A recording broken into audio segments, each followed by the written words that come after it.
ಶ್ರೀ ಗಣಪತಿ ಶಾರದಾ ಗುರುಭ್ಯೋ ನಮಃ. ಯತ್ರ ಯೋಗೇಶ್ವರ ಕೃಷ್ಣೋ ಯತ್ರ ಪಾರ್ಥೋ ಧನುರ್ಧರಃ ಅತ್ರ ಶ್ರೀ ವಿಜಯ ಭೂತಿರ್ಧ್ರುವ ನೀತಿರ್ಮತಿರ್ಮಮ. ಶ್ರೋತೃಗಳಿಗೆ ಶ್ರೀ ಅಳಸಿಂಗರಾಚಾರ್ಯ ವಿರಚಿತ ಶ್ರೀ ವ್ಯಾಸ ಮಹರ್ಷಿ ಪ್ರಣೀತ ಶ್ರೀಮನ್ ಮಹಾಭಾರತದ ಶಲ್ಯ ಪರ್ವದಲ್ಲಿ ಅರ್ಜುನನು ಕೃಷ್ಣನೊಡನೆ ದುರ್ಯೋಧನನನ್ನು ನಿಂದಿಸುತ್ತಾ ಅವನ ಸೇನೆಯನ್ನು ಜಯಿಸಿದುದು ಎಂಬ 23ನೆಯ ಅಧ್ಯಾಯಕ್ಕೆ ಸ್ವಾಗತ. ಧೃತರಾಷ್ಟ್ರ ಮಹಾರಾಜ, ನಿನ್ನ ಕಡೆಯ ಸೈನ್ಯವೆಲ್ಲ ಬಹಳ ಮಟ್ಟಿಗೆ ಪಾಂಡವರಿಂದ ಹತವಾಗಿ ಸ್ವಲ್ಪ ಮಾತ್ರವೇ ಉಳಿದಿದ್ದಾಗ ಶಕುನಿಯು 7,000 ಕುದುರೆಯ ಸೈನ್ಯದೊಡನೆ ಯುದ್ಧಕ್ಕೆ ಹೊರಟನು. ಹೀಗೆ ತನ್ನ ಸೈನ್ಯವನ್ನು ನಡೆಸಿಕೊಂಡು ಅವರನ್ನೆಲ್ಲ ಹೊರಡಿರಿ, ಯುದ್ಧ ಮಾಡಿರಿ ಎಂದು ಯುದ್ಧಕ್ಕಾಗಿ ಪ್ರೋತ್ಸಾಹಗೊಳಿಸುತ್ತಿದ್ದನು. ಆಮೇಲೆ ತನ್ನ ಮುಂದಿದ್ದ ಕೆಲವು ಕ್ಷತ್ರಿಯರನ್ನು ನೋಡಿ, ನಮ್ಮ ರಾಜನಾದ ದುರ್ಯೋಧನನಲ್ಲಿ ಎಂದನು. ಅದಕ್ಕವರು, ಅದು ಕೌರವ ರಾಜನು ಯುದ್ಧ ಮಧ್ಯದಲ್ಲಿರುವನು. ಅದು ಪೂರ್ಣ ಚಂದ್ರನಿಗೆ ಎಣೆಯಾದ ದೊಡ್ಡ ಶ್ವೇತ ಛತ್ರವು ಕಾಣುವುದು ನೋಡು. ಯುದ್ಧ ಸನ್ನದ್ಧರಾದ ಅನೇಕ ರಥಿಕರು ಕವಚಧಾರಿಗಳಾಗಿ ಗುಂಪು ಕೂಡಿರುವುದನ್ನು ನೋಡು. ಮೇಘ ಧ್ವನಿಯಂತೆ ದೊಡ್ಡ ಧ್ವನಿಯು ಕೇಳಿಸುತ್ತಿರುವುದಲ್ಲವೇ? ಅಲ್ಲಿಯೇ ನಮ್ಮ ಕೌರವ ರಾಜನಿರುವನು. ಅಲ್ಲಿಗೆ ಹೋದರೆ ನೀನು ಅವನನ್ನು ನೋಡಬಹುದು ಎಂದನು. ಈ ಮಾತನ್ನು ಕೇಳಿದೊಡನೆಯೇ ಶಕುನಿಯು ವಿಚಿತ್ರ ಯೋಧಿಗಳಾದ ಕೆಲವು ವೀರರಿಂದ ಪರಿವೃತನಾಗಿ ನಿನ್ನ ಮಗನಿದ್ದ ಸ್ಥಳಕ್ಕೆ ಹೋದನು. ಅಲ್ಲಿ ರಥಸೈನ್ಯದ ನಡುವೆ ಇದ್ದ ದುರ್ಯೋಧನನನ್ನು ಕಂಡು ಅವನ ಸುತ್ತಲೂ ಇದ್ದ ರಥಿಕರನ್ನೆಲ್ಲ ಯುದ್ಧಕ್ಕೆ ಪ್ರೋತ್ಸಾಹಗೊಳಿಸುತ್ತಾ ಯುದ್ಧದಲ್ಲಿ ತಾನು ಕೃತಕೃತ್ಯನಾಗಿ ಬಂದವನಂತೆ ದುರ್ಯೋಧನನ ಮುಂದೆ ಸಂತೋಷವನ್ನು ತೋರಿಸುತ್ತಾ ಹೀಗೆಂದು ಹೇಳುವನು. ರಾಜೇಂದ್ರ, ನೀನು ಇನ್ನು ನಿನ್ನ ಸರ್ವ ಪ್ರಯತ್ನದಿಂದ ಪಾಂಡವರ ರಥಸೈನ್ಯಗಳನ್ನು ಕೊಲ್ಲಬೇಕು. ನಾನು ಅಶ್ವ ಸೈನ್ಯಗಳನ್ನೆಲ್ಲ ಆಗಲೇ ಜಯಿಸಿ ಬಂದೆನು. ನಮ್ಮ ಪ್ರಾಣವನ್ನು ಲಕ್ಷಿಸದೆ ಯುದ್ಧ ಮಾಡಿದ ಹೊರತು ಯುಧಿಷ್ಠಿರನನ್ನು ಜಯಿಸುವುದು ಸಾಧ್ಯವಲ್ಲ.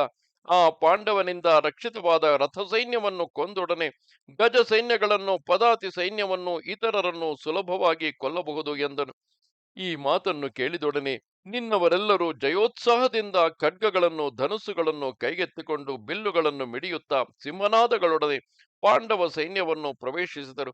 ತಿರುಗಿ ಆ ರಣರಂಗದಲ್ಲಿ ನಾಣನ್ನು ತಟ್ಟುವ ಧ್ವನಿಯು, ಬಾಣಪಾತ ಧ್ವನಿಯು ಪ್ರಬಲವಾಯಿತು. ಹೀಗೆ ನಿನ್ನವರು ಧನುರ್ಧಾರಿಗಳಾಗಿ ಎದುರಿಸಿ ಬರುತ್ತಿರುವುದನ್ನು ನೋಡಿ ಅರ್ಜುನನು ಸಾರಥಿಯಾದ ಕೃಷ್ಣನನ್ನು ಕುರಿತು, ಕೃಷ್ಣ, ನೀನು ಸಾವಧಾನದಿಂದ ಕುದುರೆಗಳನ್ನು ತಟ್ಟಿ ಬಿಡು. ನಮ್ಮ ರಥವನ್ನು ಸಮುದ್ರದಂತಿರುವ ಆ ಸೇನಾ ಮಧ್ಯಕ್ಕೆ ನಡೆಯಿಸು. ಈಗಲೇ ಶತ್ರುಗಳನ್ನು ನನ್ನ ಬಾಣಗಳಿಂದ ಕೊನೆ ಮುಟ್ಟಿಸುವೆನು. ನಾವು ಯುದ್ಧವನ್ನಾರಂಭಿಸಿ ಇಂದಿಗೆ 18 ದಿನಗಳಾದವು. ಮಹಾಬಲವುಳ್ಳ ಶತ್ರುವೀರರ ಸೇನೆಯು ಮೊದಲು ಅಪಾರವಾಗಿದ್ದು ಈಗ ಬಹಳ ಮಟ್ಟಿಗೆ ನಾಶ ಹೊಂದಿತು. ಆಹಾ, ದೈವಗತಿಯು ಎಂಥದೋ ನೋಡು. ಮೊದಲು ಅಪಾರ ಸಮುದ್ರದಂತಿರುತ್ತಿದ್ದ ದುರ್ಯೋಧನನ ಸೇನೆಯು ನಮ್ಮನ್ನೆದಿರಿಸಿ ಈಗ ಕ್ಷೀಣಪ್ರಾಯವಾಗಿ ಹಸುವಿನ ಹೆಜ್ಜೆಯ ಹಳ್ಳಕ್ಕೆ ಸಮಾನವಾಯಿತು. ನಾವು ಮೊದಲು ಭೀಷ್ಮನನ್ನು ಕೊಂದೊಡನೆಯೇ ಯುದ್ಧವು ನಿಂತು ಶಾಂತಿಯುಂಟಾಗುವುದೆಂದು ಎಣಿಸಿದ್ದೆನು. ಮೂರ್ಖನಾದ ದುರ್ಯೋಧನನು ಅದರಂತೆ ನಡೆಸದೆ ಹೋದನು. ಮೂಢ ಬುದ್ಧಿಯುಳ್ಳ ಆತನು ಭೀಷ್ಮನು ತನಗೆ ಹೇಳಿದ ಹಿತವೂ ಸತ್ಯವೂ ಆದ ಮಾತುಗಳನ್ನು ಕೇಳದೆ ಹೋದನು. ಕೌರವರಿಗೆಲ್ಲ ಪ್ರಭುವಾಗಿಯೂ ಮಹಾರಥನಾಗಿಯೂ ಇದ್ದ ಆ ಭೀಷ್ಮನು ಹತನಾದ ಮೇಲೆಯೂ ಈ ಮೂಢರು ಯಾವ ಕಾರಣವನ್ನು ಹಿಡಿದು ಯುದ್ಧವನ್ನು ಮುಂದುವರಿಸಿದರೋ ತಿಳಿಯಲಿಲ್ಲ. ಮುಖ್ಯವಾಗಿ ಆ ಧೃತರಾಷ್ಟ್ರ ಪುತ್ರರೆಲ್ಲರೂ ವಿವೇಚನೆ ಇಲ್ಲದವರೆಂದೇ ನನಗೆ ತೋರುವುದು. ಭೀಷ್ಮನು ಬಿದ್ದು ಹೋದ ಮೇಲೆಯೂ ಈ ಮೂಢರು ಜಯದಾಸೆಯಿಂದ ಯುದ್ಧಕ್ಕೆ ನಿಂತರಲ್ಲವೇ? ಅಲ್ಲದೆ ಬ್ರಹ್ಮವಿತ್ತುಗಳಲ್ಲಿ ಮೇಲೆನಿಸಿದ ಆ ದ್ರೋಣಾಚಾರ್ಯನು, ಮಹಾಪರಾಕ್ರಮಿ ಎನಿಸಿದ ಕರ್ಣನು, ವಿಕರ್ಣನು ಯುದ್ಧದಲ್ಲಿ ಸತ್ತರು. ಇನ್ನಾದರೂ ಆ ಕೌರವರ ಯುದ್ಧ ಪ್ರಯತ್ನವು ಶಾಂತವಾಗಲಿಲ್ಲ. ಈಗ ಕೌರವರ ಕಡೆಯಲ್ಲಿ ಸೈನ್ಯವು ಅತಿ ಸ್ವಲ್ಪವಾಗಿರುವುದು. ವೀರಶ್ರೇಷ್ಠನಾದ ಆ ಕರ್ಣನು ತನ್ನ ಮಗನೊಡನೆ ಸತ್ತನು. ಇಷ್ಟಾದರೂ ಆ ದುರ್ಯೋಧನನಿಗೆ ಯುದ್ಧದಾಸೆಯು ತೀರಲಿಲ್ಲ. ಹಾಗೆಯೇ ವೀರನಾದ ಶ್ರುತಾಯುವು, ಮಗಧ ರಾಜನಾದ ಜಲಸಂಧನು, ಶ್ರುತಾಯುಧನೆಂಬ ರಾಜನು ಪ್ರಾಣವನ್ನು ಬಿಟ್ಟರು. ಇನ್ನು ಅವನ ಯುದ್ಧವು ಶಾಂತವಾಗಲಿಲ್ಲ. ಭೂರಿಶ್ರವಸ್ಸು, ಶಲ್ಯನು, ಸಾಲ್ವನು, ವೀರರಾದ ಅವಂತಿ ರಾಜರು ಸತ್ತ ಮೇಲೆಯೂ ಇನ್ನೂ ಈ ಯುದ್ಧವು ಶಾಂತವಾಗಲಿಲ್ಲ. ಜಯದ್ರಥನು ಸತ್ತನು. ಹಲಾಯುಧನೆಂಬ ರಾಕ್ಷಸನು ಹತನಾದರು. ಬಾಕ್ಲೀಕನು, ಸೋಮದತ್ತನು ಸತ್ತರು. ಇನ್ನು ದುರ್ಯೋಧನನಿಗೆ ಯುದ್ಧದಾಸೆಯೂ ತೀರಲಿಲ್ಲ. ಶೂರನಾದ ಭಗದತ್ತನು, ಭಯಂಕರನಾದ ಕಾಂಭೋಜನು, ಬಲಾಢ್ಯನಾದ ದುಶ್ಯಾಸನನು ತಮ್ಮ ಪ್ರಾಣಗಳನ್ನು ಒಪ್ಪಿಸಿದ ಮೇಲೆಯೂ ಇನ್ನು ದುರ್ಯೋಧನನಿಗೆ ಯುದ್ಧದಾಸೆಯೂ ತೀರಲಿಲ್ಲ. ಶೂರರು, ಮಂಡಲಾಧಿಪತಿಗಳು, ಬಲಾಢ್ಯರು ಆದ ಅನೇಕ ಕ್ಷತ್ರಿಯರು ಸತ್ತುದನ್ನು ನೋಡಿಯೂ ದುರ್ಯೋಧನನಿಗೆ ಯುದ್ಧದಾಸೆಯೂ ತೀರಲಿಲ್ಲ. ಅಕ್ಷೌಹಿಣೀಪತಿಗಳಾದ ಅನೇಕ ರಾಜರು ಭೀಮನಿಂದ ಕೊಲ್ಲಲ್ಪಟ್ಟುದನ್ನು ನೋಡಿಯೂ ದುರ್ಯೋಧನನ ಅಜ್ಞಾನದಿಂದಲೋ ಲೋಭದಿಂದಲೋ ಇನ್ನೂ ಆ ಯುದ್ಧದ ಅನರ್ಥವು ಅಡಗಲಿಲ್ಲ. ಸೈನ್ಯದಲ್ಲಿದ್ದ ಉತ್ತಮ ವೀರರೆಲ್ಲರೂ ಹತರಾಗಿ ಅವನ ಸೈನ್ಯವೆಲ್ಲವೂ ಕ್ಷೀಣಪ್ರಾಯವಾಯಿತು. ಅಲಂಬುಸನೆಂಬ ವೀರನು ಸತ್ತ ಮೇಲೆಯೂ ಇನ್ನೂ ಯುದ್ಧವು ತೀರಲಿಲ್ಲ. ಆ ದುರ್ಯೋಧನನಿಗೆ ತನ್ನ ಸಹೋದರರು, ವಯಸ್ಕರು, ಮಾವಂದಿರು, ಮಕ್ಕಳು ಇವರೆಲ್ಲರೂ ಯುದ್ಧದಲ್ಲಿ ಸತ್ತುದನ್ನು ನೋಡಿಯೂ ಇನ್ನೂ ಈ ಕೊಲೆಗೆಲಸದಲ್ಲಿ ತೃಪ್ತಿ ಇಲ್ಲದಂತಿದೆ. ಕೃಷ್ಣ, ಉತ್ತಮ ರಾಜಕುಲದಲ್ಲಿ, ಅದರಲ್ಲಿಯೂ ಪ್ರಸಿದ್ಧವಾದ ಕೌರವ ಕುಲದಲ್ಲಿ ಹುಟ್ಟಿದವನು ಈ ದುರ್ಯೋಧನನು ಹೊರತು ಬೇರೆ ಯಾವನು ತಾನೆ ನಿಷ್ಪ್ರಯೋಜನವಾದ ಇಂತಹ ಮಹಾವೈರ ಕಾರ್ಯವನ್ನು ಸಾಧಿಸುವನು? ವಿವೇಕಿಯಾಗಿದ್ದ ಯಾವನು ತಾನೇ ತನಗಿಂತಲೂ ಗುಣದಲ್ಲಿಯೂ ಶೌರ್ಯದಲ್ಲಿಯೂ ಬಲದಲ್ಲಿಯೂ ಮೇಲಾದವರೊಡನೆ ವಿರೋಧಿಸಿ ಇಂತಹ ಅನರ್ಥ ಕಾರ್ಯಗಳನ್ನು ತಂದುಕೊಳ್ಳುವನು? ತನ್ನ ಹಿತಾಹಿತಗಳಲ್ಲಿ ದೃಷ್ಟಿಯುಳ್ಳವರಾದರೂ ಹೀಗೆ ಪ್ರವರ್ತಿಸಲಾರರು. ಕೃಷ್ಣ, ಪಾಂಡವರೊಡನೆ ಸಂಧಿಯನ್ನು ಮಾಡಿಕೊಳ್ಳಬೇಕೆಂದು ನೀನು ಅವನಿಗೆ ಹಿತವಾದಗಳನ್ನು ಹೇಳಿದಾಗಲೂ ಅವನ ಮನಸ್ಸು ಹೇಗಿದ್ದಿತೆಂದು ಬಲ್ಲೆಯಲ್ಲವೇ? ಹೀಗಿರುವಾಗ ಬೇರೆ ಯಾರ ಮಾತನ್ನು ತಾನೇ ಅವನು ಕೇಳುವನು? ಮಹಾತ್ಮನಾದ ಭೀಷ್ಮನು, ದ್ರೋಣನು, ವಿದುರನು ತನಗೆ ಹಿತವಾದಗಳನ್ನು ಹೇಳಿದಾಗ ಅವರನ್ನೆಲ್ಲ ತಿರಸ್ಕರಿಸಿದ ಆ ದುರ್ಯೋಧನನಿಗೆ ಬೇರೆ ಔಷಧಿಯೇನಿದೆ? ಆ ದುರ್ಯೋಧನನು ತನ್ನ ಮೂರ್ಖತನದಿಂದ ತನಗೆ ಹಿತವಾದವನ್ನು ಹೇಳಿದ ವೃದ್ಧನಾದ ತಂದೆಯನ್ನು, ಹೆತ್ತ ತಾಯಿಯನ್ನು ಅನೇಕಾವರ್ತಿ ನಿರಾಕರಿಸಿದನಲ್ಲವೇ? ಅಂತಹವನಿಗೆ ಬೇರೆ ಯಾರ ಮಾತು ತಾನೇ ರುಚಿಸುವುದು? ಓ ಜನಾರ್ದನ, ಕೌರವ ಕುಲ ನಾಶಕ್ಕಾಗಿಯೇ ಅವನು ಹುಟ್ಟಿರುವನು. ಅವನ ವ್ಯಾಪಾರವು, ಅವನ ರೀತಿಯು ಅದೇ ದಾರಿಯಲ್ಲಿ ಹೋಗುತ್ತಿರುವುದು. ಅವನೇನೋ ನಮಗೆ ರಾಜ್ಯವನ್ನು ಕೊಡುವ ಹಾಗಿಲ್ಲ. ಆ ದುರ್ಯೋಧನನು ತನ್ನ ಪ್ರಾಣವಿರುವವರೆಗೂ ನಮ್ಮ ಭಾಗವನ್ನು ಕೊಡುವವನಲ್ಲವೆಂದು ಮಹಾತ್ಮನಾದ ವಿದುರನು ಹಿಂದೆ ಎಷ್ಟೋ ಸಾರಿ ನಮಗೆ ಹೇಳಿಯೇ ಇದ್ದನು.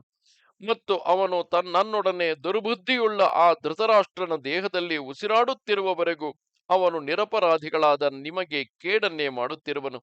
ಅವನನ್ನು ಯುದ್ಧದಿಂದ ಹೊರತು ಬೇರೆ ವಿಧದಿಂದ ಅಡಗಿಸುವುದಕ್ಕೆ ಸಾಧ್ಯವಿಲ್ಲ ಎಂದು ನನಗೆ ಎಷ್ಟೋ ಸಾರಿ ಹೇಳಿರುವನು. ಸತ್ಯದರ್ಶಿಯಾದ ಆ ವಿದುರನು ಹೇಳಿದ ರೀತಿಯಲ್ಲಿಯೇ ದುರಾತ್ಮನಾದ ಆ ದುರ್ಯೋಧನನ ಪ್ರಯತ್ನಗಳೆಲ್ಲವೂ ನಡೆಯುತ್ತಿವೆ. ಹಿಂದೆ ಪರಶುರಾಮನು ಹೇಳಿದ ಹಿತವಾದವನ್ನು ಕೂಡ ಕೇಳದೆ ನಿರಾಕರಿಸಿದ ಆ ದುರ್ಯೋಧನನಿಗೆ ನಿಜವಾಗಿಯೂ ನಾಶವು ಸಮೀಪಿಸಿದೆ.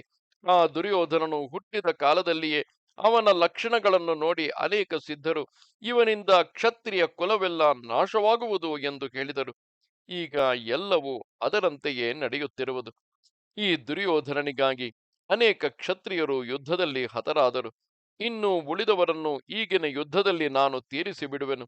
ಕ್ಷತ್ರಿಯರೆಲ್ಲರೂ ಹತರಾಗಿ ತನ್ನ ಶಿಬಿರವೆಲ್ಲವೂ ಶೂನ್ಯಪ್ರಾಯವಾದ ಮೇಲೆಯೂ ಇವನು ತನ್ನ ವಧವನ್ನು ಉದ್ದೇಶಿಸಿ ನಮ್ಮೊಡನೆ ಯುದ್ಧಕ್ಕೆ ಬಾರದೆ ಬಿಡನು. ಆಗಲೇ ಇವನ ವೈರವು ಕೊನೆ ಮುಟ್ಟುವುದೆಂದು ನನ್ನ ಮನಸ್ಸಿಗೆ ತೋರುವುದು.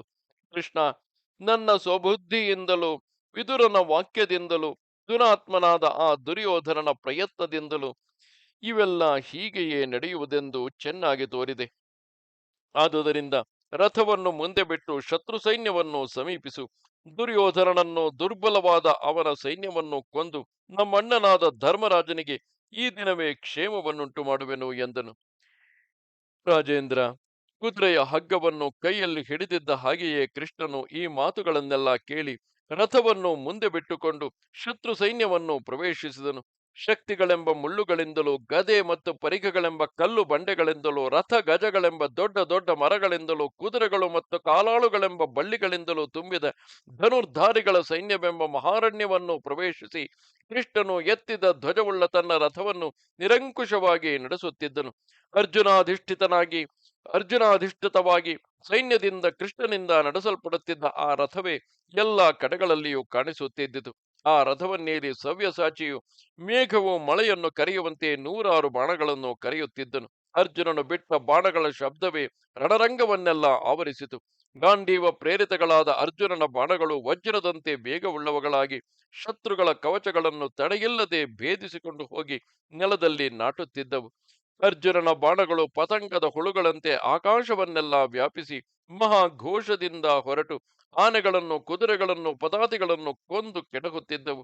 ದಿಕ್ಕು ವಿದಿಕ್ಕುಗಳೆಲ್ಲ ಗಾಂಡೀವ ಪ್ರೇರಿತಗಳಾದ ಬಾಣಗಳಿಂದಲೇ ತುಂಬಿ ಯಾವುದೂ ಕಾಣದಂತಾಯಿತು. ಅರ್ಜುನನ ನಾಮಾಕ್ಷರಗಳಿಂದ ಕೆತ್ತಿದ ಚಿನ್ನದ ಹಿಡಿಯುಳ್ಳ ಬಾಣಗಳೇ ಎಲ್ಲೆಲ್ಲಿಯೂ ಕಾಣಿಸುತ್ತಿದ್ದವು. ಶತ್ರು ಸೈನ್ಯಗಳೆಲ್ಲವೂ ಅಗ್ನಿಯಿಂದ ದಹಿಸಲ್ಪಡುವ ಆನೆಗಳಂತೆ ಅರ್ಜುನನ ಬಾಣಾಗ್ನಿಯಿಂದ ದಹಿಸಲ್ಪಡುತ್ತಿದ್ದವು. ಆದರೂ ಆ ಶತ್ರುಗಳು ಅರ್ಜುನನನ್ನು ಬಿಟ್ಟು ಕದಲಲಿಲ್ಲ. ಜ್ವಲಿಸುವ ಸೂರ್ಯನಂತೆ ಅರ್ಜುನನು ಧನುರ್ಬಾಣಗಳನ್ನು ಧರಿಸಿ ಅಗ್ನಿಯು ಒಣಗಿದ ಪೊದೆಯನ್ನು ಸುಡುವಂತೆ ಶತ್ರು ಸೈನಿಕರನ್ನು ದಹಿಸುತ್ತಿದ್ದನು. ಕಾಡನ್ನು ಕಾಯುವವರು ಒಣಗಿದ ಕಾಡಿಗೆ ಬೆಂಕಿ ಇಟ್ಟು ಉರಿಸುವಂತೆ ಅರ್ಜುನನು ತನ್ನ ಬಾಣಾಗ್ನಿಯಿಂದ ನಿನ್ನ ಮಗನ ಸೈನ್ಯವನ್ನೆಲ್ಲ ದಹಿಸುತ್ತಿದ್ದನು. ಪ್ರಾಣವನ್ನು ನೀಗಿಸತಕ್ಕ ಅವನ ಬಾಣಗಳು ಶತ್ರುಗಳ ದೃಢವಾದ ಉಕ್ಕಿನ ಕವಚಗಳಲ್ಲಿಯೂ ತಡೆಬಡೆಯಿಲ್ಲದೆ ಪ್ರವೇಶಿಸಿ ಯುದ್ಧವೀರರನ್ನು ಕೊಲ್ಲುತ್ತಿದ್ದವು. ಅರ್ಜುನನು ಒಂದೊಂದು ಆನೆಯನ್ನಾಗಲಿ ಮನುಷ್ಯನನ್ನಾಗಲಿ ಕುದುರೆಯನ್ನಾಗಲಿ ಕೊಲ್ಲುವುದಕ್ಕಾಗಿ ಒಂದೊಂದು ಬಾಣವನ್ನಲ್ಲದೆ ಎರಡನೆಯ ಬಾಣವನ್ನು ಬಿಡಬೇಕಾದ ಸಂಭವವೇ ಇರುತ್ತಿರಲಿಲ್ಲ. ಆ ಅರ್ಜುನನೊಬ್ಬನೇ ವಿಚಿತ್ರ ರೂಪವುಳ್ಳ ವಿವಿಧ ಬಾಣಗಳಿಂದ ಮಹಾರಥರ ಸೈನ್ಯವನ್ನು ಪ್ರವೇಶಿಸಿ ವಜ್ರಪಾಣಿಯಾದ ದೇವೇಂದ್ರನು ದೈತ್ಯರನ್ನು ಹೇಗೋ ಹಾಗೆ ನಿನ್ನವರನ್ನೆಲ್ಲ ಕೊಲ್ಲುತ್ತಾ ಬಂದನು. ಇದು 23ನೆಯ ಅಧ್ಯಾಯವು. ನಮಸ್ತೆ ಶಾರದೆ ದೇವಿ, ಕಾಶ್ಮೀರ ಪುರವಾಸಿನಿ. ತ್ವಾಮಹಂ ಪ್ರಾರ್ಥೆಯೇ ನಿತ್ಯಂ, ವಿದ್ಯಾದಾನಂಚ ದೇಹಿಮೆ. ನಮಸ್ಕಾರ.